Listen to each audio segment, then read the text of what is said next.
नमस्कार, मेरो नाम विष्णु थापा, महाबे गाउँपालिका वडा नम्बर 6 सामुदायिक बिउ ब्याङ्कको सदस्य र पिजिएसको सचिव अहिलेसम्म रहेको र हामीले इकोइमालदेखि पाएको सेवा सुविधाहरू भन्नुपर्दा अनि विभिन्न किसिमका बिउ बिजनहरू दिनुभएको छ।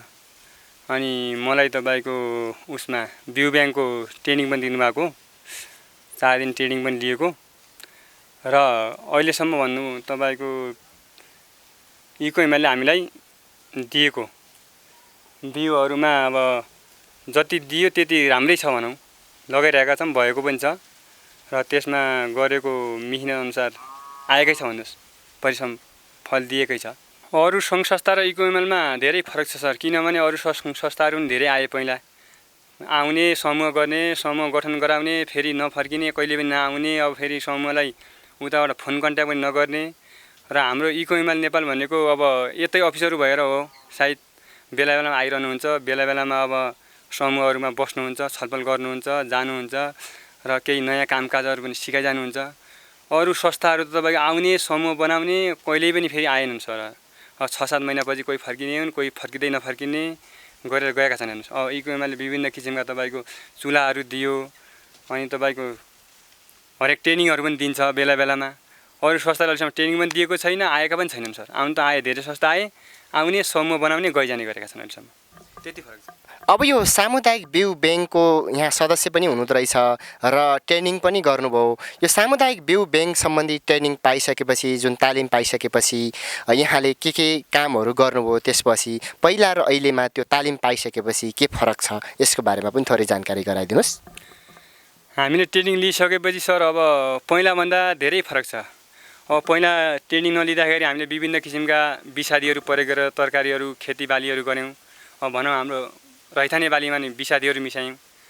ट्रेनिङ लिइसकेपछि रैथाने बालीलाई अब हामीले विषादीहरू मिसाउनु हुँदैन, प्राङ्गारिक मलहरूको प्रयोग गर्ने।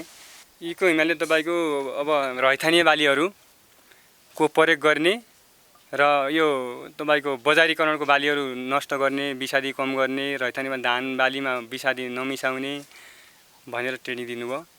ट्रेनिङ पाइसकेपछि त्यसपछि गएर के फरक छ, कस्तो भइराखेको छ अहिले? हजुरले यो समुदायमा कसरी जागरुक गर्नुभएको छ समुदायको मान्छेलाई?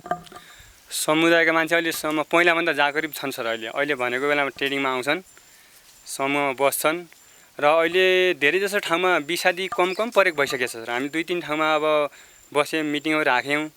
अब पहिला हामीले धान बालीमा तपाईको एकमुष्ट विषादी प्रयोग गर्थ्यो भने अहिले एउटा टोलमा 1-2 जना भन्दा बढीले विषादी प्रयोग गरेका छैनन्। हामीहरूले सुझाव सल्लाह दिए अनुसारको अहिलेसम्म काम राम्रो भइरहेको। अब अहिले चाहिँ यो इकोइमाल नेपालले यहाँलाई बिरुवाहरू, तरकारीका बिउहरू के कस्तो दिएको छ, त्यो बिउहरूबाट उत्पादनहरू केही लिन सक्नुभएको छ कि छैन, कस्तो छ?